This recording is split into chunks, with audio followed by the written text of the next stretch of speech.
안녕하세요. 쓸데없이 공부 많이 하는 언니들 슬공언니입니다. 저는 여러분의 글로벌 경제 감각을 관리해드리는 정관리입니다. 안녕하세요. 저는 여러분과 함께 경제 공부하는 최열정입니다. 자, 이렇게 오늘도 찾아와 주셔서 감사합니다. 네. 우리가 이제 지난 시간에 이어서 ETF 두 번째 시간이잖아요. 맞아요. 투자에 관한 이야기인데 이 투자에 관한 이야기 하니까 제가 떠오르는 재밌는 이야기가 하나 있어요. 뭐죠? 제가 제일 좋아하는 그 미국 코미디언이 그 제리 사인필드예요. 그분이 이제 90년대 굉장히 유명했는데 네. 그분이 시트콤으로도 유명하고 이제 스탠딩 코미디언으로 되게 유명하신 분인데 네. 시트콤에서 이런 내용이 나온 적이 있어요. 제 사인필드가 되게 유명한 금융 명언이 있는데 돈이 당신을 위해 일하게 하라. 네, 너무나 유명한 유명하죠. 말이죠. 네. 그분이 그래서 돈이 나를 위해 일하도록 한번 밖에 내보내봤대요. 일하라고? 네, 일하라고. 그랬더니 자꾸 해고를 당하고 오더래. 어머머머.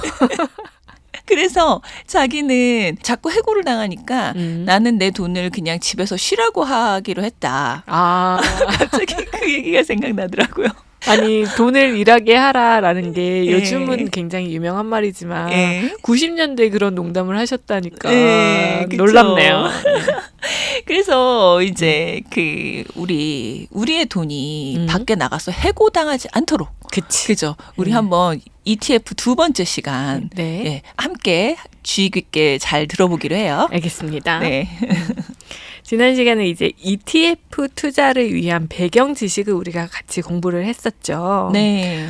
ETF의 장점들 그리고 ETF 거래 시 체크 포인트까지 알아봤었는데요. 네, 맞아요.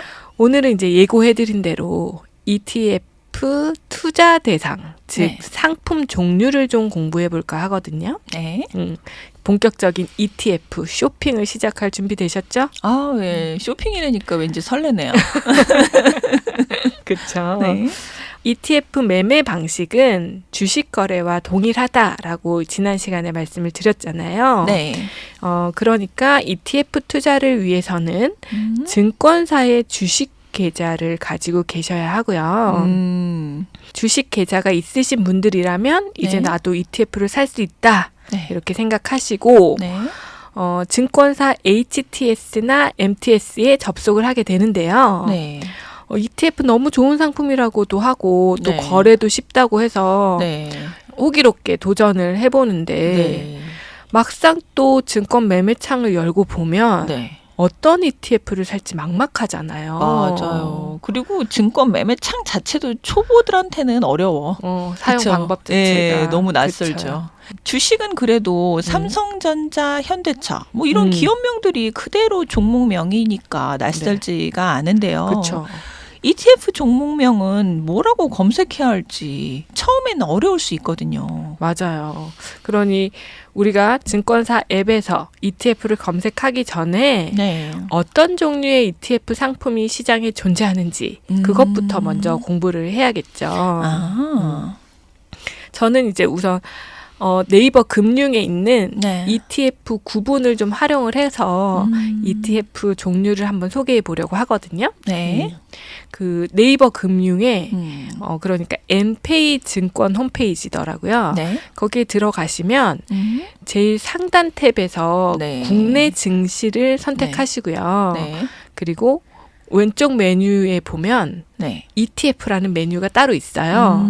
이 ETF 메뉴를 선택해서 들어가시면 네. ETF에 대한 간략한 설명이 먼저 이제 제일 상단에 나오는데요. 네. 지난 시간에 ETF의 정의와 태생에 대해서는 이미 설명을 한번 드렸기 때문에 간단히만 살펴보고 지나갈게요. 네. 상장 지수 펀드는 네. 기초 지수의 성과를 추적하는 것이 목표인 인덱스 펀드다. 이렇게 설명이 되어 있어요. 네. 제가 ETF는 펀드의 일종이에요라고 설명을 드렸고 네. 또 이렇게 네이버 금융의 네. ETF 정의에서도 ETF는 인덱스 펀드다라고 설명이 되어 있죠. 네. 자, 여기서 잠깐 우리 지난 시간부터 ETF는 펀드다라는 설명이 계속되는데요. 맞아요.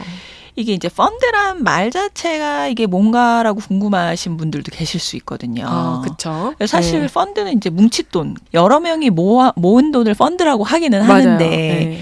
자, 이렇게 ETF라는 맥락에서 자, 간략하게 펀드에 대해서 설명을 좀 부탁드릴게요. 네, 그럴게요.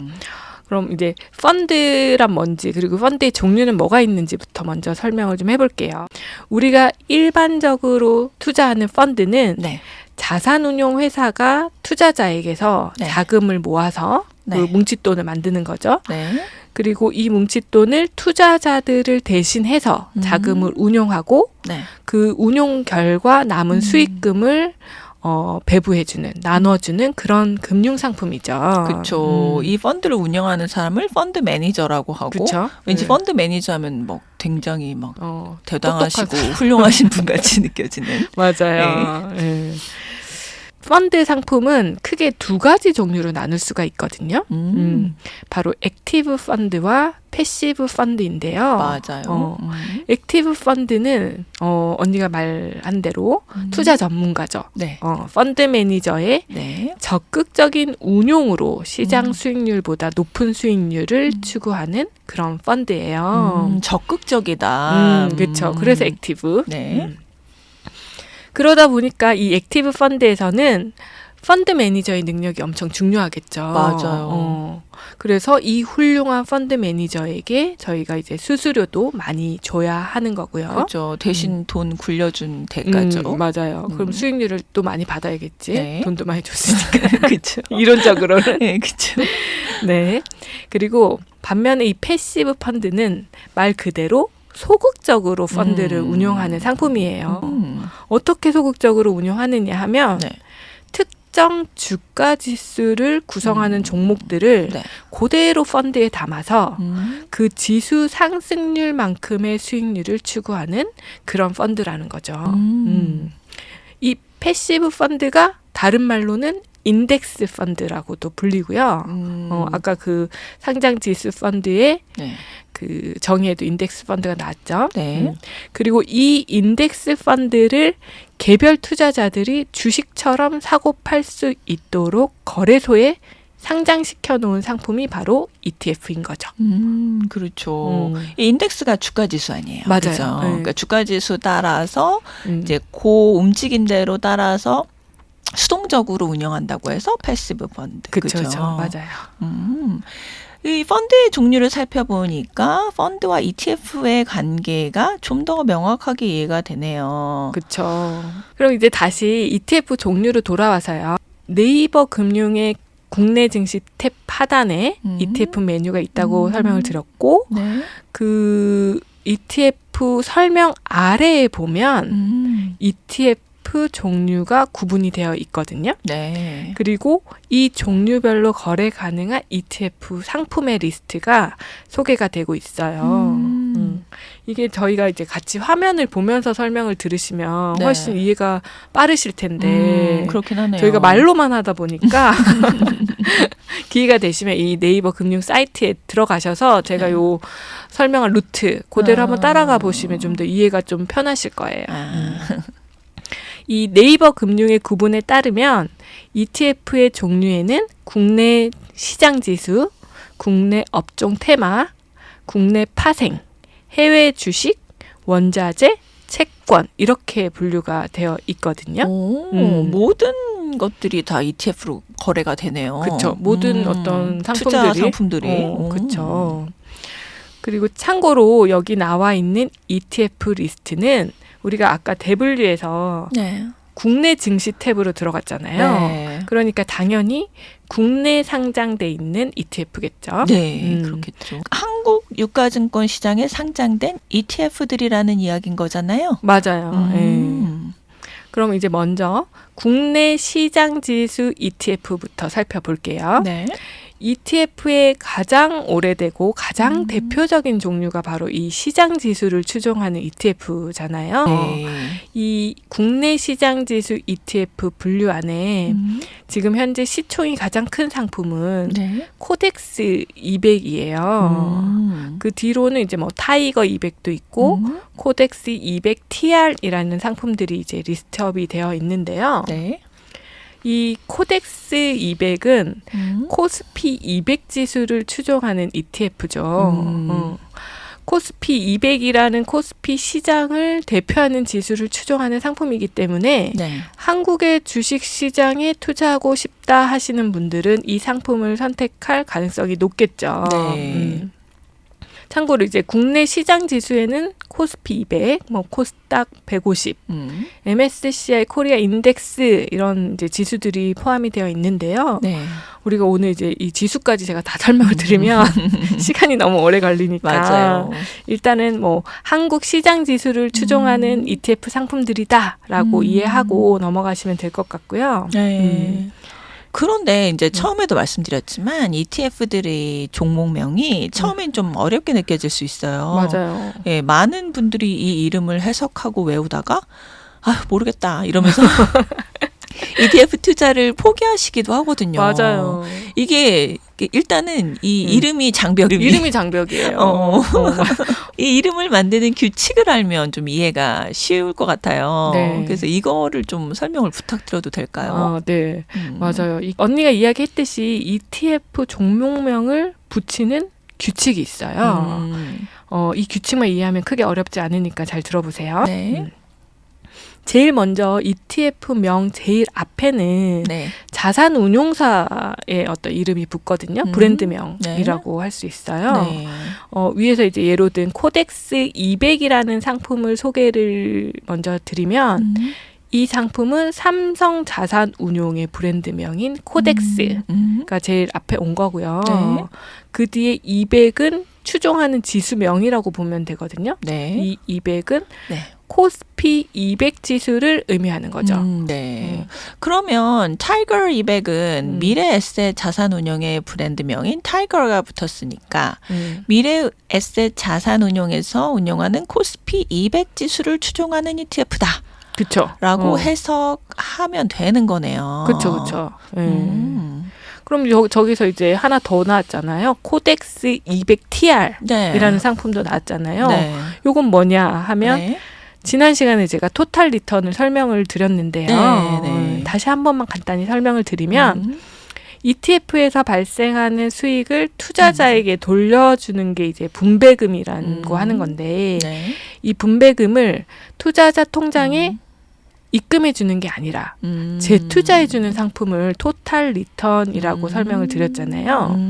그래서 ETF 종목명에 TR이 붙어 있으면 이 상품은 토탈 리턴을 하는 상품이라는 거죠. 저는 개인적으로 분배금을 주는 게 좋더라고요.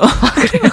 약간 자기 뭔가, 주도적인 사람이네. 언니는. 그런가요? 좀 뭔가 내 손에 그래도 잠깐 만져보기라도 해야지. 이걸 내가 받고 다시 재투자를 하더라도 약간 그런 느낌이 있더라고요. 또 이게 성향의 차이예요. 그러니까 네. 저 같은 경우에는 뭐 들어왔다가 또 이걸 내가 재투자하는 번거로움이 있잖아. 그러니까 그냥 알아서 해주는 게 좋더라고요. 자, 이제 그럼 두 번째 ETF 종류인 국내 업종 테마로 넘어가 볼게요. 네. 이 국내 업종 테마는 시장 지수를 추종하는 ETF보다 조금 더 적극적으로 투자를 해보고 싶다라고 생각하시는 분들에게 어울릴 만한 상품인데요. 국내 시장 전체가 아니라 그 중에서도 유망할 것 같은 특정 업종 그리고 테마를 가지고 만들어진 지수를 추종하는 상품이에요. 이제 예를 한번 들어보면 네. 지금 현재 이 분류하에서 가장 시총이 큰 상품이 코덱스 탑5 플러스 TR이라는 상품이거든요. 네. 좀 전에 이제 배웠으니까 우리가 이름을 좀 해석해 볼게요. 이제 조금 감이 와요. 그렇죠. 네. 이 상품은 코덱스 즉 삼성 자산 운용에서 운용하는 상품이고요. 네. TR이 붙었으니까 분배금은 재투자되는 그런 상품이네요.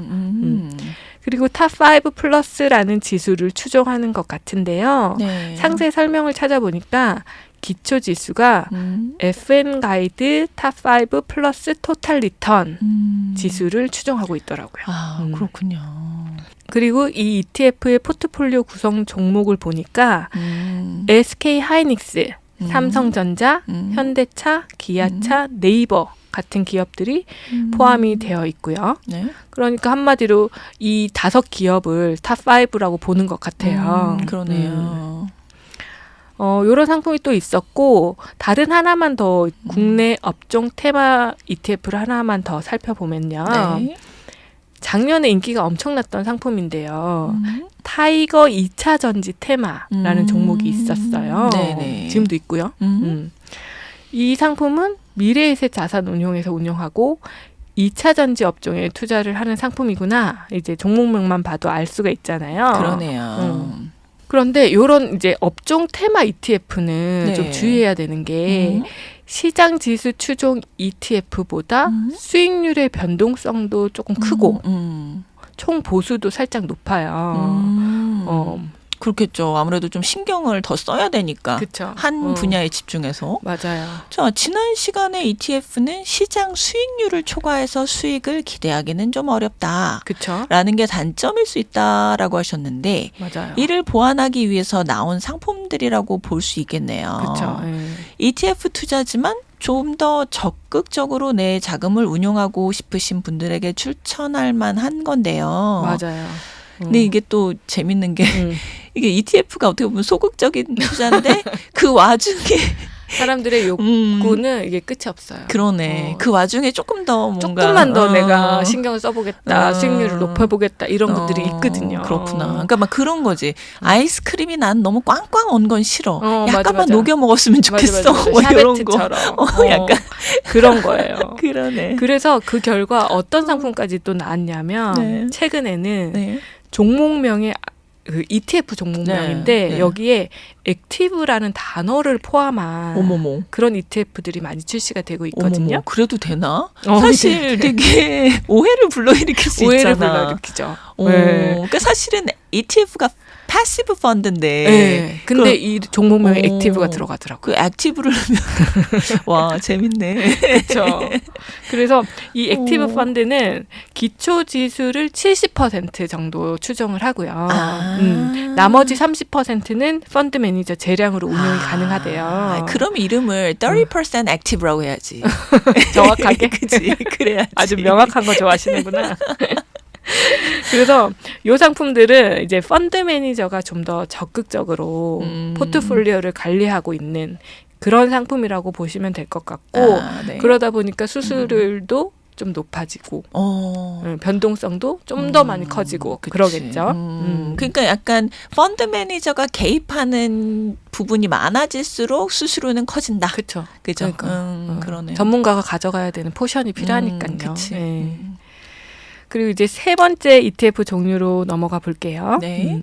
세 번째는 해외 주식 ETF인데요. 사실 이 네이버 금융의 분류에 따르면 네. 해외 주식 ETF에는 해외 시장 지수와 해외 업종 테마, 네. 해외 파생 상품 ETF까지 네. 모두 포함하고 있다고 볼 수 있고요.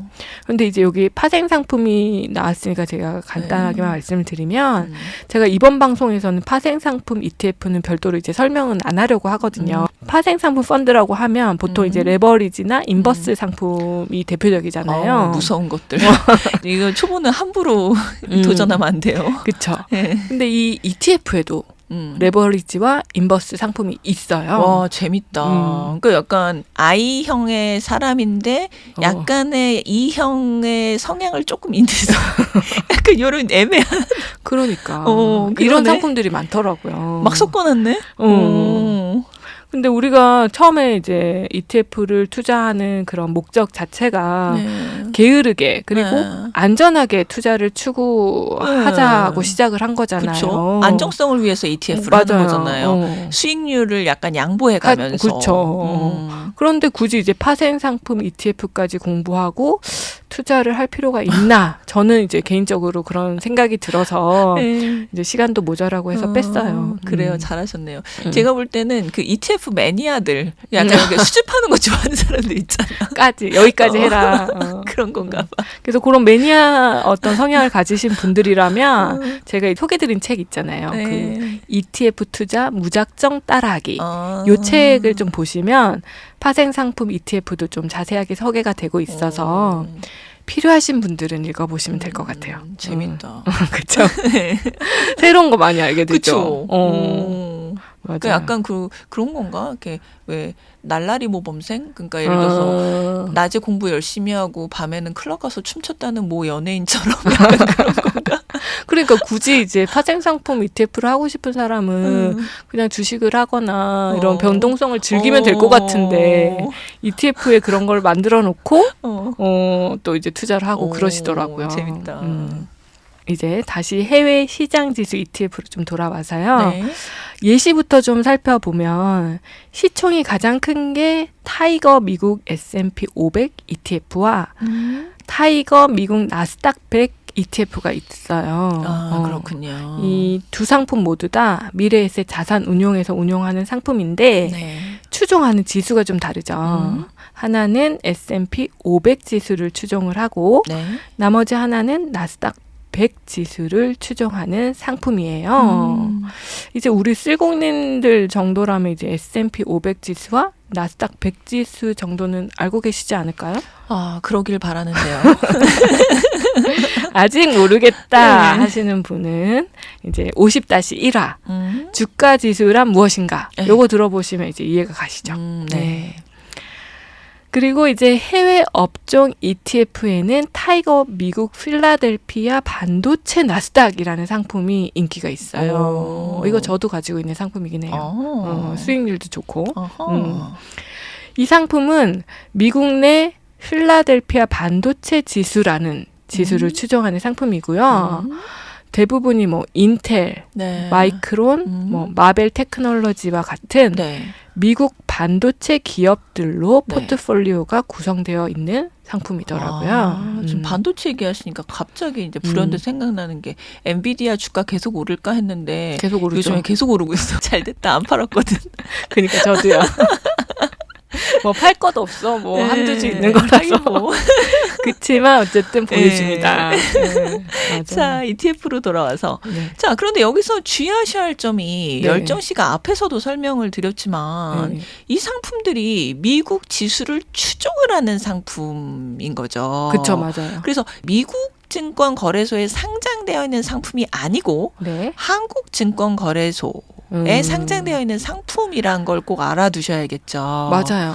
예, 다만 미국 주식의 지수를 추종하니까 좀 혼동이 있으실 수 있는데 여기서 많이 헷갈리시더라고요. 막 국내 상장, 미국 상장, 뭐 미국 주식 지수, 뭐 국내 지수, 막 이러니까. 그때부터 이제 혼동이 시작되면서 아예 모르겠다 하고 덮으셔. 그러니까 이거는 그거죠. 우리나라 시장에서 사고 파는 건데 그냥 그 기준점이 미국의 그치. 주식 지수를 기준으로 삼아서 맞아, 이제 그렇다 이해하시면 될 것 같아요. 맞아요. 예. 그래서 이 타이거 S&P 500 ETF 같은 경우에는 국내 상장 해외 주식 ETF잖아요. 근데 반대로 이 상품들과 같이 미국 주가 지수를 추종하는 상품인데 미국 증권 거래소에 상장된 상품도 물론 있죠. 맞아요. 제가 일부에 예로 하나 들었던 게 스파이 ETF라고 예로 들었었는데요. 미국 상장 ETF에서 가장 유명한 상품 중에 하나예요. 그리고 우리 서학개미들이 좋아하는 그런 상품인데 이 SPY 이라는 스파이라고 제가 읽었는데 요 SPY는 미국 시장에서 이제 종목 코드 같은 거거든요. 티커라고도 하죠. 그래서 이 상품의 종목명은 SPDR S&P 500 트러스트 ETF거든요. 이 미국 상장 ETF들도 제가 종목명 규칙 아까 설명드린 대로 그대로 해석하시면 돼요. 그래서 SPDR은 스테이트 스트리트라는 자산운용사가 운영하고 있는 그런 ETF 브랜드라고 할 수 있고요. S&P 500 지수를 추종하는 펀드죠. 근데 진짜 이렇게 설명을 들어보니까 초보는 힘들만도 하겠다. 알고 나면 별거 아닌데 뭔가 처음에 이렇게 이름만 보고 봤을 때는 그죠. 그리고 또 하나 이제 서학개미들이 많이 투자하는 ETF가 QQQ라는 이제 네. 인베스코 QQQ 트러스트라는 종목인데요. 네. 인베스코에서 운용하는 나스닥 100 지수를 추종하는 ETF이죠. 네. 네. 그래서 이런 이제 미국 상장 미국 시장 지수 추종 ETF들이 있는데요. 제가 이제 이번 공부를 할 때 네. 나의 첫 ETF 포트폴리오라는 책을 읽었다고 말씀을 드렸는데요. 네. 이 책에는 이제 주로 미국 시장에 상장되어 있는 ETF들을 소개를 하고 있어요. 네. 특히 이 책에서는 국내 시장이 아닌 미국 시장에 상장되어 있는 ETF를 투자해야 하는 이유와 우리가 투자 대상으로 고려할 수 있는 그런 ETF 상품들을 꽤 다양하게 소개하고 있어서 네. 나는 서학개미인데 네. ETF에도 투자하고 싶다 하시는 쓸공님들은 네. 이 책을 읽어보시면 많은 도움이 되실 것 같아요. 또 요 10몇 년 동안 미국 시장이 너무 좋아가지고. 너무 좋아. 최근에도 또 너무 그쵸? 좋죠. 그래서 서학개미 앞으로 더 많아질 것 같아요. 맞아요. 네. 그리고 이제 미국 같은 경우에는 우리가 아무리 뭐 영어가 친숙하고 뭐 한다 하더라도 네. 이 모든 기업들을 속속들이 알기가 국내 기업보다 조금 어렵잖아요. 그럴 때 이제 이 ETF를 활용하면 좋은 거지. 어쨌든 분류를 좀 해놨고 네. 우량 종목들을 좀 발굴해 놓은 거라고 볼 수 있기 때문에. 그렇죠. 그리고 정말 서학개미 하시겠다라는 분들 기본적으로 영어를 잘 하시겠지만 더 열심히 영어 공부를 하라고 저는 좀 추천을 드리고 맞아요. 싶어요. 뭐 진짜 아는 만큼 보여요. 진짜 맞아. 아는 만큼 보이고 그리고 좀 제가 볼 때는 그래도 선진국이고 시장 규모가 크기 때문에 좀 안정적이었던 것 같아요. 변동성이 ETF들이. 좀 적죠. 예. 이게 나한테 큰 실망을 준 적이 없어요. 미국 ETF는. 좀 믿고 좀 나 몰라라 하고 좀 놔둬도 크게 동요하지 않아. 이 나의 계좌들이. 네, 맞아요. 이제 그러려면 서학개미들한테 정말 다시 한번 강조드리고 싶은 거 본인이 이미 영어 잘하셔도 더 영어 공부 열심히 하시라는 거. 그래야 투자에도 도움을 받을 수 있다라는 점. 자, 이제 또 ETF 종류로 돌아와서 마지막으로 이제 채권과 원자재 ETF를 알아볼 텐데요. 이 채권과 원자재는 주식 투자의 변동성을 해체할 수 있는 그런 이제 대체 투자 자산이라고 볼 수 있잖아요. 네, 그렇죠. 그러니까 내 포트폴리오의 위험을 좀 줄이고 싶다 하시는 분들은 이 채권과 원자재 ETF에도 좀 관심을 가지셔야 하는데요. 네. 채권은 뭐 회사채도 있고 국채도 있고 또 단기, 중기, 장기 채권으로 이렇게 기간별로도 구분이 되기도 해서 종류가 굉장히 다양하죠. 네. 그래서 ETF도 각 투자자의 구미에 맞게 다양한 채권 ETF를 제공을 하고 있거든요. 그런데 아무래도 우리가 위험을 해지하는 게 이제 채권 ETF를 매매하는 목적이라면 회사채보다는 좀 더 안전한 국채, 그리고 장기채보다는 또 단기나 중기채가 변동성이 좀 작으니까 초보자에게는 적합하다라고 제가 읽은 책들에서는 설명이 되어 있었어요. 재밌네요. 그래서 저도 개인적인 경험에 의하면 그러니까 주식과 채권의 가격은 반대로 간다고 하잖아요. 그렇죠. 그 참 재밌는 게 이제 채권 ETF, 주식 ETF 이렇게 보면은 진짜 거의 살짝 반대로 가더라고요. 맞아. 신기해요. 그래서 요거는 그래도 이런 규칙이 맞으니까 조금 안심이 되고 그거는 하셔야 되는 것 같아요. 그러니까 포트폴리오 다 자기 개인의 이제 판단에 맡기는 거지만 그쵸? 비율을 잘 정하는 거지만 이제 너무 반반으로 해놓잖아요. 그러면 영의 수렴하는 거 아니에요? 그 제로섬이 돼가지고 맞아요. 그 잘 비율을 또 생각하셔야 돼. 저번에 지난 에피소드에서 우리 자산 분배 전략 우리 열정 씨가 자세히 설명해 주셨잖아요. 맞아요. 그거 한번 복습해 보시면서 맞아요. 네, ETF 내가 채권 ETF를 하겠다. 그러면 몇 % 정도 가져가겠다. 그 방송 들어보시면은 또 아이디어가 나오실 거예요. 맞아요. 네. 채권 이런 대체 투자 상품 같은 경우에는 주식에서 발생할 수 있는 위험을 해지하는 게 만약에 내 투자 포트폴리오의 목적이라면 너무 많이 담는 거는 사실 조금 목적상 안 맞을 수가 있어서 맞아요. 그 퍼센테이지를 좀 고민을 해보시면 좋을 것 같고 채권 말고 또 다른 이제 대체 투자로 볼 수 있는 게 원자재잖아요. 네. 그 중에서 이제 금과 은 그리고 원유와 같은 그런 원자재 ETF들도 있는데요. 네. 이 원자재 같은 경우에는 사실 우리한테 굉장히 생소하게 느껴지는 투자 대상이에요. 그런데 이 어려운 원자재 투자를 ETF 상품에 투자하는 경우에는 주식 거래처럼 증권사 앱을 통해서 쉽게 매매할 수 있다는 게 장점이 되죠. 맞아요. 그래서 이제 경제 위기와 같은 위기 상황을 대비해서 쉽게 말하면 주가가 갑자기 폭락할 때, 그치. 예, 그때 금융위기 같은 시절. 그때를 대비해서 이제 채권이나 원자재 ETF를 이제 약간 이제 내 포트폴리오 안에 조금씩 담아보는 거 나쁘지 않을 것 같네요. 맞아요. 자, 이렇게 이제 ETF의 여러 가지 종류를 저희가 같이 살펴봤는데요. 정말 종류가 다양했네요. 그렇죠. 그래서 ETF를 내가 쇼핑을 할 때 네. 조금이나마 도움이 좀 되셨으면 좋겠고요. 네. 그리고 ETF 공부를 마치기 전에 네. ETF에 관심을 가져야 하는 이유를 하나만 더 추가를 하고 싶은데요. ETF는 주식 시장을 공부하는데도 굉장히 좋은 재료이기도 하거든요. 맞아요. 이게 무슨 말이냐면 ETF는 어쨌든 전문가들이 구성해 놓은 포트폴리오에 투자하는 펀드잖아요. 그러다 보니까 특히나 업종이나 테마 ETF들 같은 경우에 그 이제 뭐 포트폴리오 안의 내용을 좀 유심히 들여다보면 어떤 업종이 요즘 뜨는지 그리고 그 업종 내에서 유망한 기업들이 어디인지 등에 대해서 힌트를 얻을 수가 있어요. 맞아. 주식에 이제 직접 투자할 때 저는 개인적으로 가장 어려웠던 게 투자 대상을 스크리닝하는 방법이 어렵더라고요. 네. 너무 많은 그 기업들 중에 뭐가 좋을지 모르겠는 거예요. 그래서 이 개별 주식을 스크리닝하는 방법 중에 하나로 요즘 잘 나가는 뭐 ETF에 어떤 기업들이 공통적으로 당기고 있는지를 좀 살펴보면 이 회사가 괜찮구나 이런 힌트를 얻을 수 있으니까 좀 참고해 보시는 것도 좋을 것 같아요. 맞아요.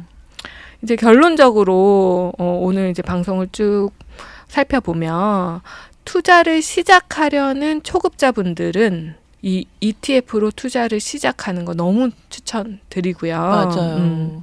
또 ETF를 잘 들여다보면서 직접 투자의 힌트도 얻을 수 있으니까 오늘 알려드린 이제 ETF 종류들부터 네이버 금융에 들어가셔서 쭉 한번 훑어보시면서 나는 어떻게 나만의 ETF 투자 포트폴리오를 구성하면 되겠다라고 이제 고민을 바로 사지는 마시고 고민을 시작해 볼 수 있는 그런 시작점이 되셨으면 좋겠고요.